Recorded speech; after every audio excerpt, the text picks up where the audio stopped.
There are days I think, best day ever. And today is one of those days. Best day ever. It couldn't be better than right now.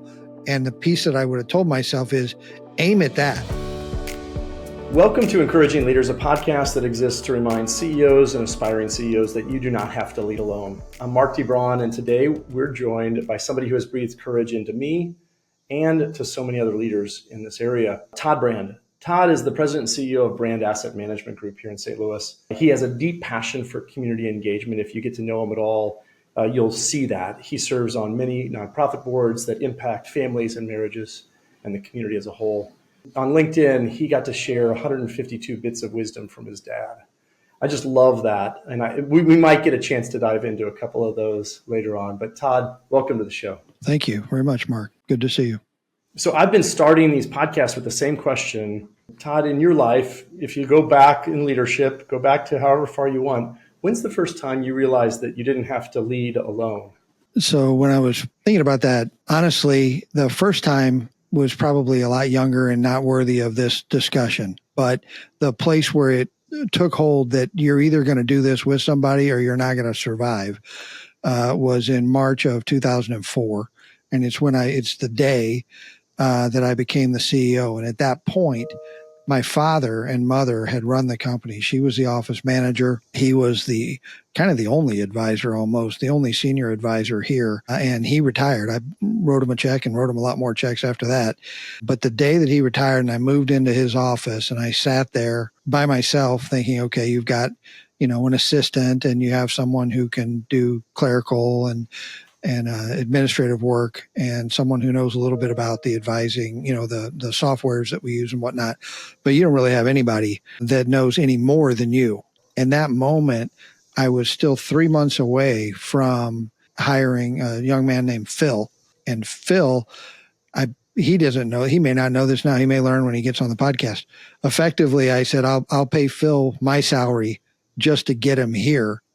To get him to leave the place that he was and to join me. But which we've talked a little bit about that, but historically he was and is more mature than I am as a business thinker and a leader.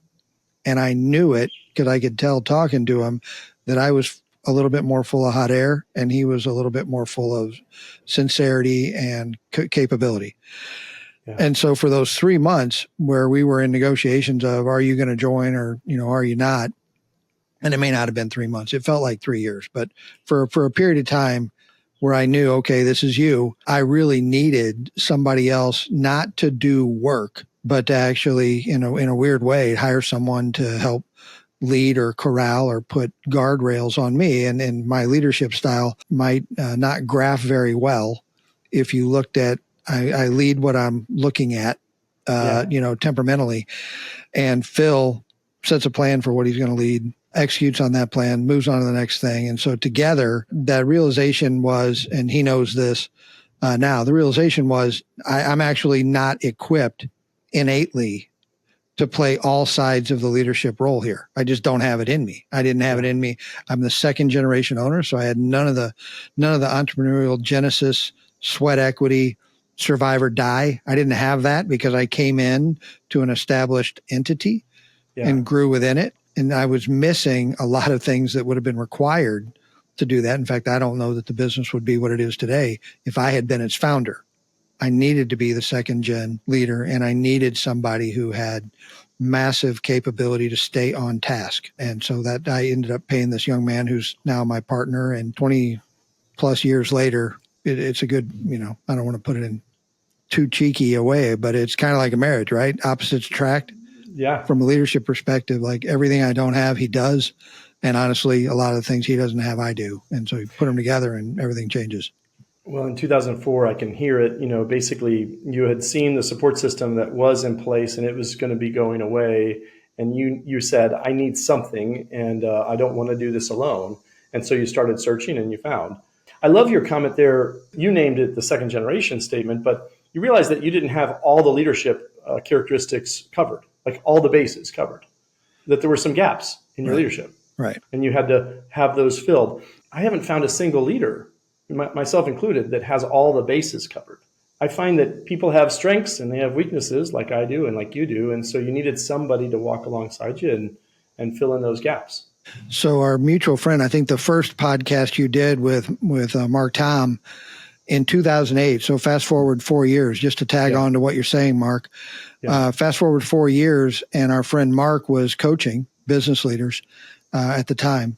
I think we were maybe the third group that hired him. But anyway, he had been my friend for a long time before that, and my neighbor and golf buddy or whatever. And then he comes in and he's retired and he's coming out of it because he wants to coach. And he asked me all that I plan to do with Brand AM, that we call Brand AMG, Brand Asset Management Group. He asked me, what are your plans? How do you run the business? What's your, I want to see your comp. I want to see this. Just start talking to me like I was on your board. And I'm talking to him. And at the end of it, he gets a weird look on his face and he gets closer to me and he says, I got to be honest with you, buddy. Nothing you're saying makes me think you're going to do what you just told me you want to do. Like, I don't see it in you. And it would be foolish of me to start a coaching relationship saying, yeah, you're ready to go and we just need some coaching. You have some definable gaps in the way in which you think about your business. And I'd like to address those so that we can begin to think in a much bigger fashion. Like you've articulated something big that I don't think you're going to achieve. I'd like to articulate something also big and different that I think you can. The gap is actually in you. John Maxwell's law of the lid kind of thing. And he had me dead to rights. And like, that's about the most honest any coach has ever been.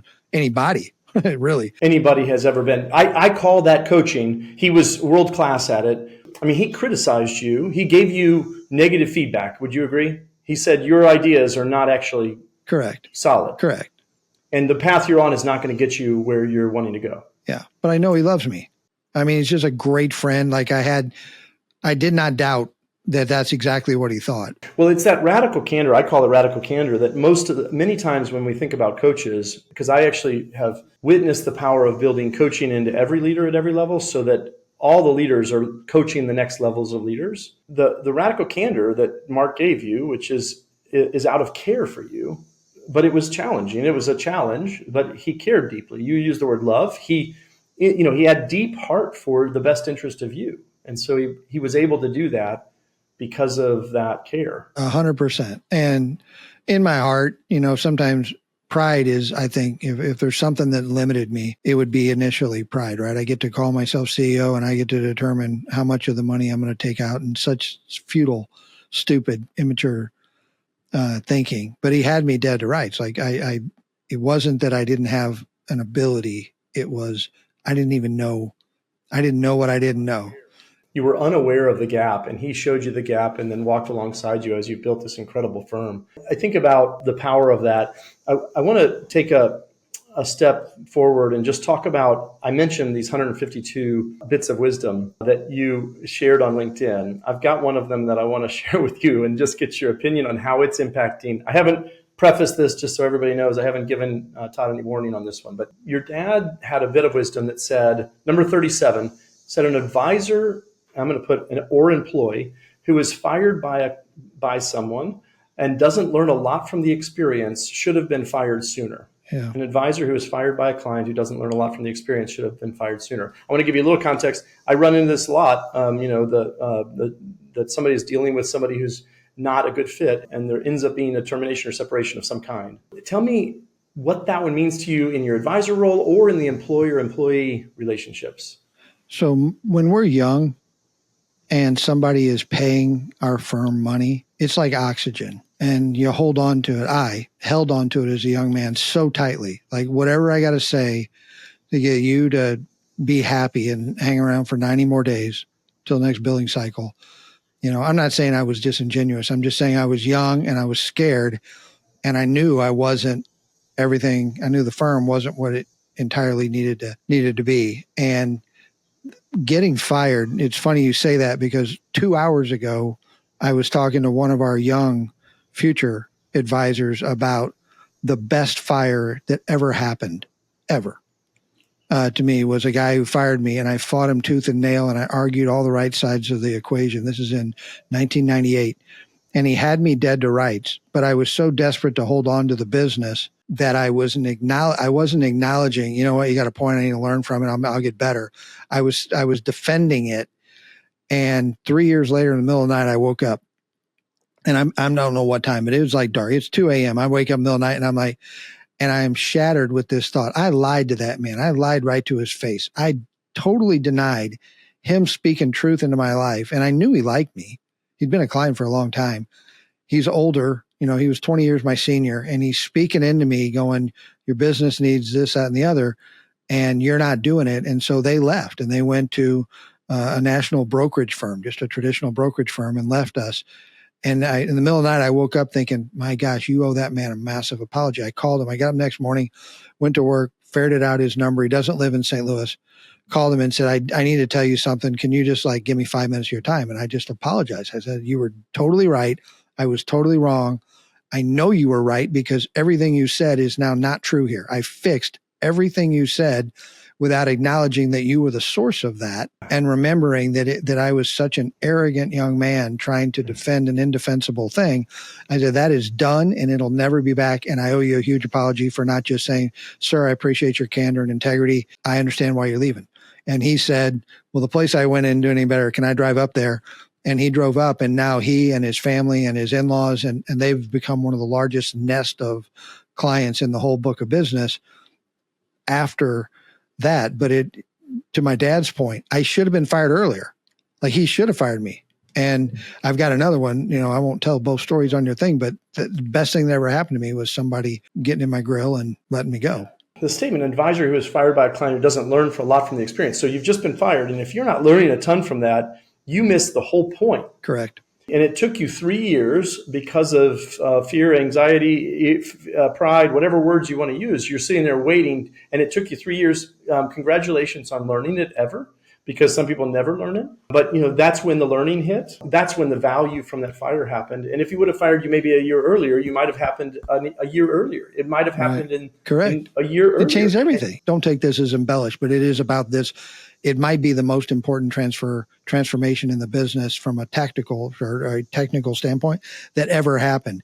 He was right. It was our single biggest miss in the lives of people, and it has become the greatest strength of the organization on the operational side. We didn't just solve it. We worked so stinking hard. When it was 3 years later, I hadn't thought of him once. I woke up in the middle of the night thinking about him, you missed the Genesis moment. It was him. And so you went back, apologized, and that gets to heal the relationship, and now you get to have a client for life, which is so beautiful. I think about the big lesson there, which is that hard things can teach us. So that's one hard thing in your life. You had a hard thing happen. Firing is a hard thing. And what I hear is that sometimes firing somebody can be a real caring and loving and purposeful thing to do so that they can go off and learn that thing that they need to learn. And that's what happened to you, which makes me feel good that you got that chance, which might have been hidden if he hadn't done that. Right. I want to just step off to other challenges. So any other challenges that you faced in your professional life that you have said, boy, that's a big one, and you've had help through it and it's helped you get through it, or that you've had learning through? I know challenges are a big one. How long's your podcast? Certainly, as Bobby Jones says about golf, it's the distance between your ears. Some of my self-inflicted challenges. One, we were dealing in the institutional space, had large accounts in the institutional space, got very few Christmas cards or hugs or tears shared with the institutional clients. I mean, they're great clients. I don't mean that. But extricating ourselves from the institutional world and focusing on family, when you know it's the right thing to do, and when you take that step, the delta between that time between those two, man, I should have done this. Why didn't I do this the very first time I knew it was the right thing to do? It's another example. Why did I hold on to that idea or that revenue, or even to a degree that prestige? Why did I hold on to that so long? Yeah, it's a security blanket. I mean, those large accounts were a security blanket, and they felt good, and they covered any of the fear. They made a salve for that. So in the terms of the coaching element of that, what does it take to move a guy like me to do something he kind of wants to do, but doesn't have necessarily perfect conviction or is holding on to it for the wrong reasons? What does it take? Hold it up in front of somebody else's face. Yeah. Take it to the coach, take it to our client advisory board, take it to our team, take it to Phil and go, look, this is where I am. But the the more that comes out of my mouth, this is where I'm going, this is what I'm thinking, this is what I feel like is the right direction for the firm. If it stays bouncing between the areas of my head and it doesn't come out of my mouth and go into what the Bible says, in a multitude of counselors, there is safety. And do I have men in my life? And I would count you one if you were in here today. Do I have men and women in my life that I would go, if I share what I'm really, really thinking, they're going to chew on it and they're going to give me their best back. Yeah, they're going to tell me what they think straight. They're not going to, and they're going to care for me while they do it. They might tell me hard things. They won't hold back, and they'll speak in.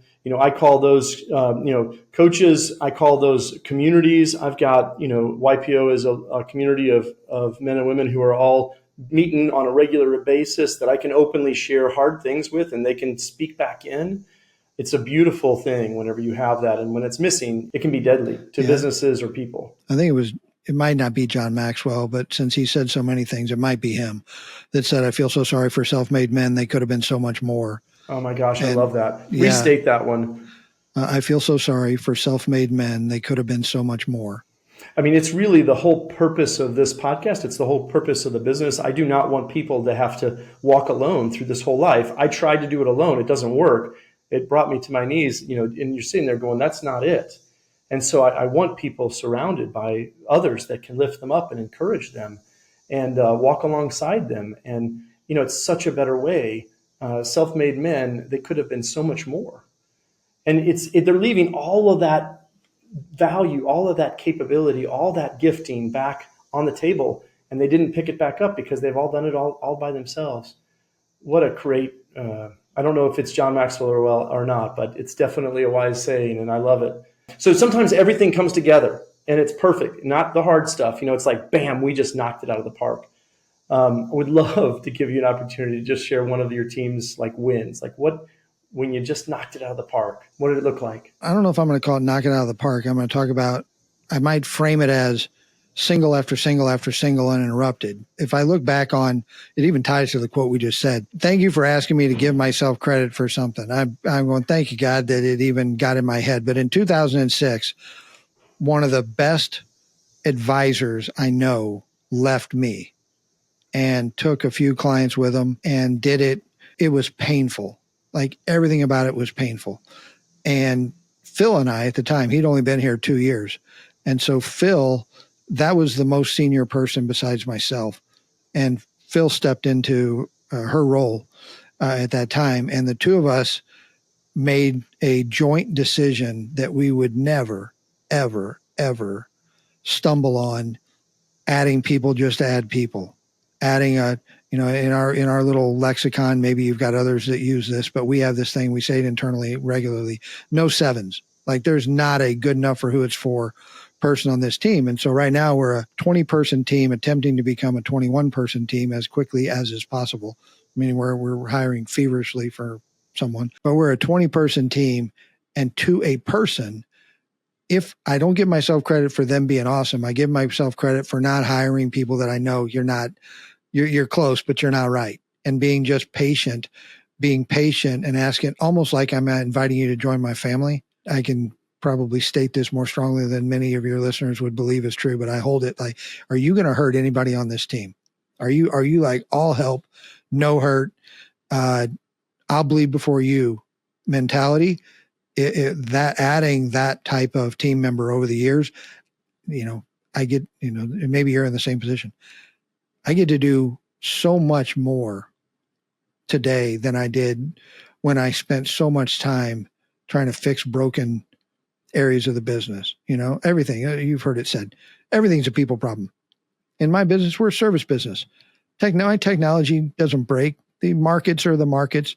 If our organization is struggling with something, invariably it is, you have a people problem, and you know how hard it is to hire. And so you're dragging your feet. And that transformation in 06 of talking with Phil, we will not knowingly add a single human being to this team that is not destined to be the best in their space that they can be. Just from reception through chief operating officer, we're not doing it. Todd, I love hearing about the health of the team. Being really selective, values-wise and fit-wise and culture-wise and role-wise, to make sure that the people who enter and don't do any harm to anyone. What a win. If you were going to go back that 2004, you step in as CEO. If you were going to tell that Todd one piece of advice, what advice would you give him? But there are days I think, best day ever. And today is one of those days, best day ever. It couldn't be better than right now. And the piece that I would have told myself is aim at that. Don't aim at your little numbers doing the little number thing. Aim at go have an amazing day. Just have it. Do whatever it takes where you pour yourself out and you're done with that day. And it will take you so much better than if you just plot little numbers in front of you. And that's the thing I would have told myself is just, it's not like when you say, it's not good to be alone. It's not me, right? So God, you can use me. If I let you, you can use me. Yeah. And it takes me to a whole different level of satisfaction with what I've done. I'm 56 years old, and I would tell you now what I hope you would tell yourself. I would tell you 2024 better than 23, which was better than 22, which was better than 21, which was better than all the way back. Yeah. And that is a function of just trying to put a day in and go, this is going to be a spectacular day. It might not get all wins, but it's going to be a day where I go, you know what? That's what I had to offer. And I gave it, and teaching other young people like what it really looks like. Yeah. Lay yourself down. Just lay yourself down. That doesn't mean work 80 hours a week as a slave so I can have a new car. That just means come in, give your all, and go home.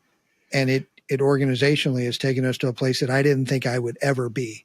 Yeah, richer than you could ever imagine, blessed beyond measure. I think about what I hear there is just moving from you were trying to control everything and make sure you had enough, and make sure that next year you have enough, and the next year you have enough, and the next year you have enough, and your brain was trying to work that problem. And what you would tell yourself then is just enjoy this freaking day, make it everything, put it all on the line, lay it down. You use the word surrender. Basically, lay it down and go ahead and serve. Just go enjoy the heck out of this today, and your goals will be blown by. Well, Todd, thank you so much for the time. If you're listening today and a president or CEO and want to look at how to grow in both purpose and profit, to take some of the lessons that you heard today or on other podcasts and put them into practice, give me a shout. You can find me on encouragingleaders.com. Would happily spend 15 minutes to just hear what's going on in your life and see if we can encourage you in some way. Thank you very much for listening. And Todd, thank you again for being a guest. Yeah, thank you. You're an encouragement to me. So I appreciate being asked. I hope to talk to you soon. Sounds good.